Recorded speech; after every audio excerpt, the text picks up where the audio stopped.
How's it going, guys? It's Harvey from Willis 5000. Today is May 26, 2020, and I hope you guys enjoyed your Memorial Day weekend. As today, we're going to be talking about the potential of severe weather all across the United States, which could extend possibly from the Midwest all the way through the Southeast, as the Southeast is currently experiencing some enhanced rain showers as a result of a low pressure system that could develop some tropical characteristics in the near future. And we're gonna also discuss about this stationary front that's pretty much lingering all throughout the Midwest, bringing some rain showers and possibly an enhanced chance of severe thunderstorms in the near future. And we'll also discuss about the higher than usual temperatures all across the eastern seaboard and what temperatures should we expect across the United States in the future. But before I begin, make sure to subscribe if you enjoy this video, make sure to like if you enjoy this video, and share with friends and family who may also enjoy this video and the weather. So let's begin with this. So let's first take a look at the well above average temperatures throughout the upper Great Lakes region, as we're seeing 88 near Cleveland. And let me zoom in a little bit so you guys get a better idea of how much above average these temperatures are. And while it isn't loading up right now, it's mainly in the upper 80s to lower 90s all throughout the northeastern United States, which extends from Michigan all the way to the upstate New York area and throughout the interior Northeast regions. And what's interesting is that the temperatures, you would expect the temperatures as you go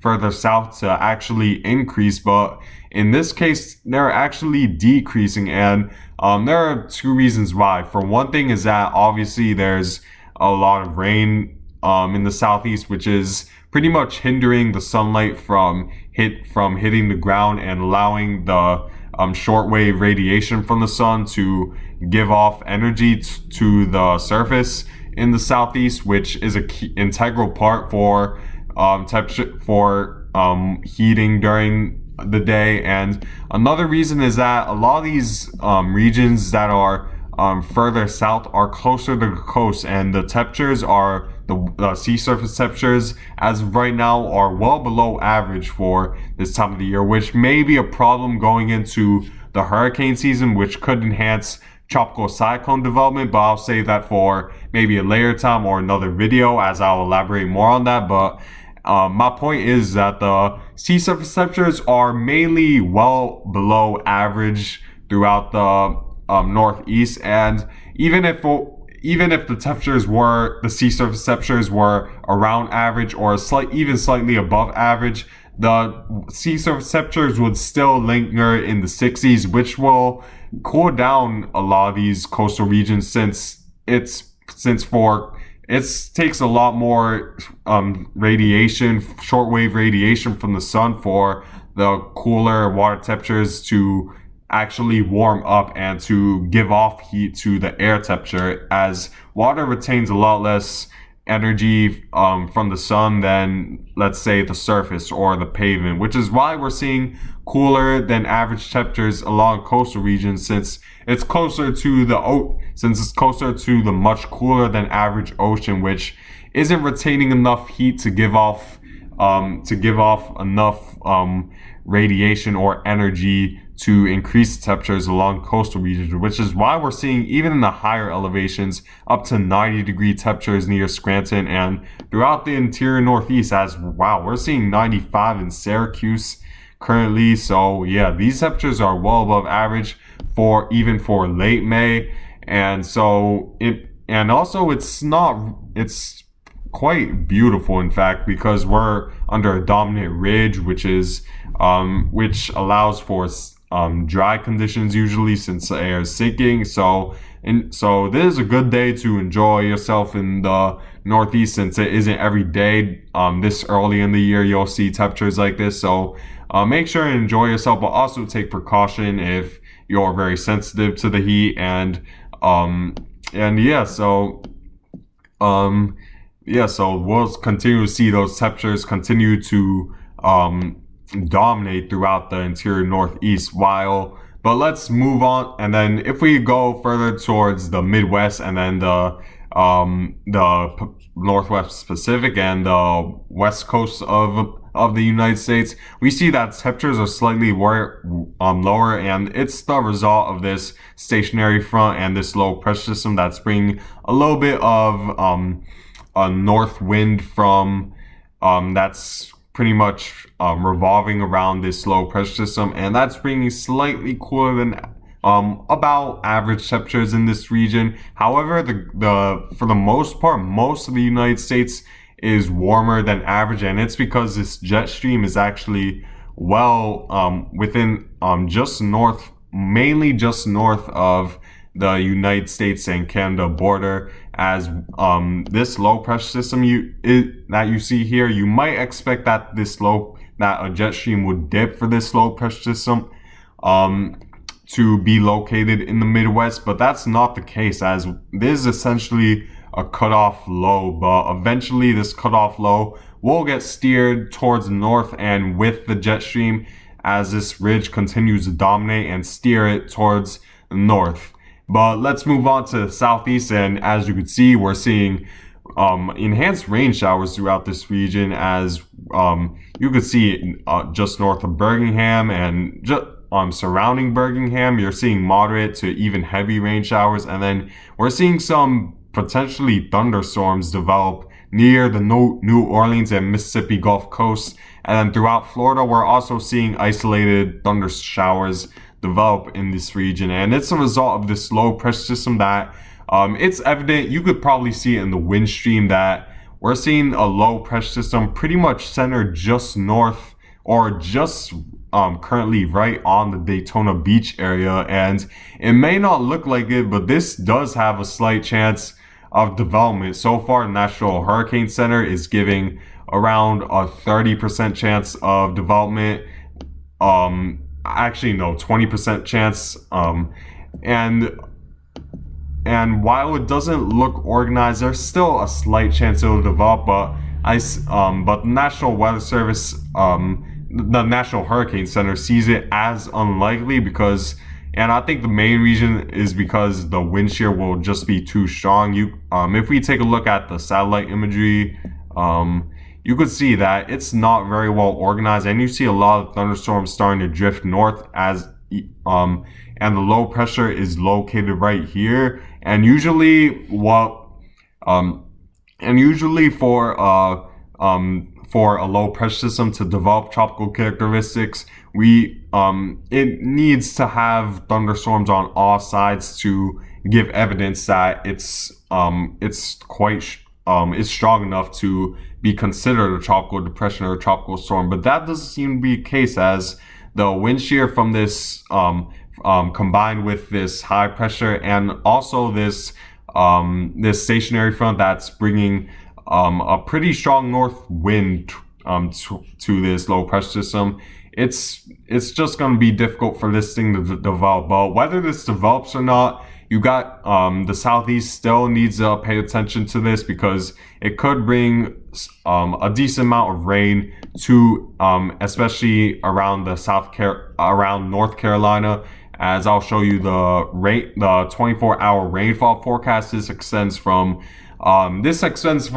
early Wednesday, May 27th, all the way to the end of the day, and we see some areas could pick up to 2 inches of rain near Myrtle Beach, South Carolina, and just south of Wilmington could experience some rain, and maybe just east of the Charlotte area, you may experience up to 1 inch. So keep in mind if you are in those areas for maybe isolated flash flooding, but I see that as unlikely. And depending on how high your rivers may be in those areas, you may experience some flooding, so keep in mind for that. And it might not be a good day to do any late Memorial Day weekend plans today and tomorrow throughout the southeast for obvious reasons because of the rain. But let's move on to the Midwest, which is currently under a stationary front where we're seeing mainly isolated thunder showers and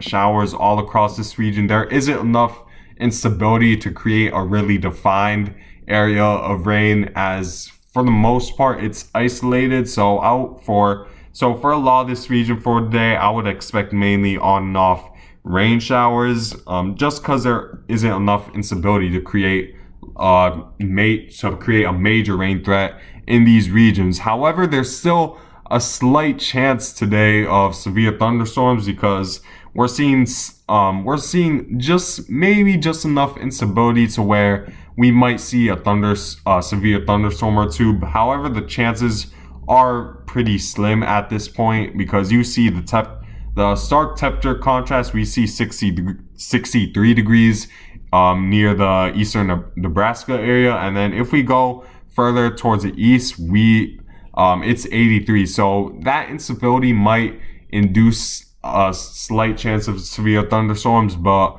for the most part, it's unlikely that we'll see severe thunderstorms extending from Minneapolis to Iowa. So that's as of right now. How about for the future? If we move on to day 2, we see an enhanced chance of thunderstorms in the Texas area, and the GFS model gives a good idea why that is. So if we take a look at the GFS, so that stationary front that's currently located over near the Kansas City area, it's expected to move up north with this ridge that's currently dominating the Northeast region, bringing those much warmer than average water temperatures. And as it moves north, it will get steered off to the east by the jet stream.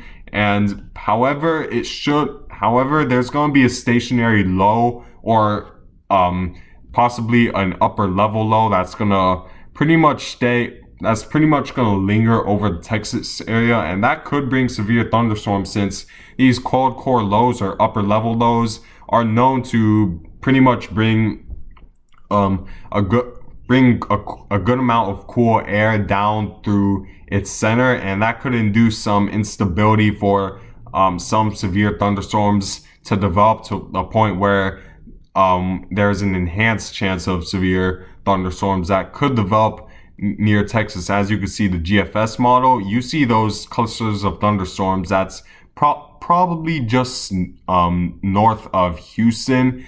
And if we take a look at the Futurecast radar, which gives a little bit of better detail of where those thunderstorms will be. Let it load up for a little bit, and then you could see the upper level low that's just currently over Kansas City will move up north with this high pressure system, and the rain showers will begin to wind down in the southeast as it begins to lose its sensibility. But you see that low pressure could bring some isolated flash flooding just north of Myrtle Beach and right around the Wilmington area, bringing 1 inch of rain. But if we move forward in time, this on late Wednesday, you see those thunderstorms begin to develop right around San Antonio and just north of the Houston area as a result of a cold core low that's going to bring instability in that region. So keep in mind for that enhanced risk, and then we may see some isolated thunder showers as a result, as well as this cold core low. And then very late, we will see a dip in the jet stream that could bring a pretty high chance of thunderstorms within this region that may be severe. As the GFS model states, we see that dip in the jet stream right there. We start to see the blues in that area, and that dip may induce more thunderstorm activity that extends just to the west of the Great Lakes region. So that's definitely something to keep in mind. And then if we move forward to day 3, this is as of probably Friday to Saturday, we see the pretty hefty band of thunderstorms develop in the southeast. So that's something to watch as a result of this dip in the jet stream. And then if we move forward to day 4, that dip will continue to bring rain throughout the southeast. And then if we move to day 5, it begins to move away, but don't rule out the chance of possibly like hefty thunderstorms towards the eastern seaboard. However, this is 5 days away. This is still very uncertain.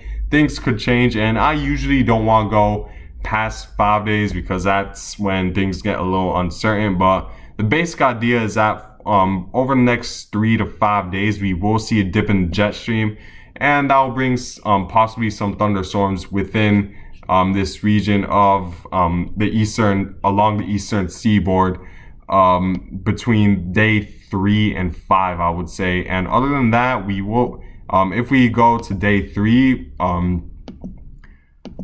and if we take a look at day 3 of severe thunderstorms, it mainly should be marginal, as for the most part this week, we won't experience that much instability that'll create major severe weather threat, which is definitely good news. However, I would definitely pay attention to between days of at least this weekend, because that dip in the jet stream may induce some thunderstorm activity within this region. And yeah, that's something to keep in mind. But anyways, guys, I thank you guys for watching.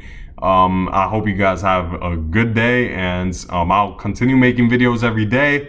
And yeah, I hope you guys have a good day, good afternoon, and good evening.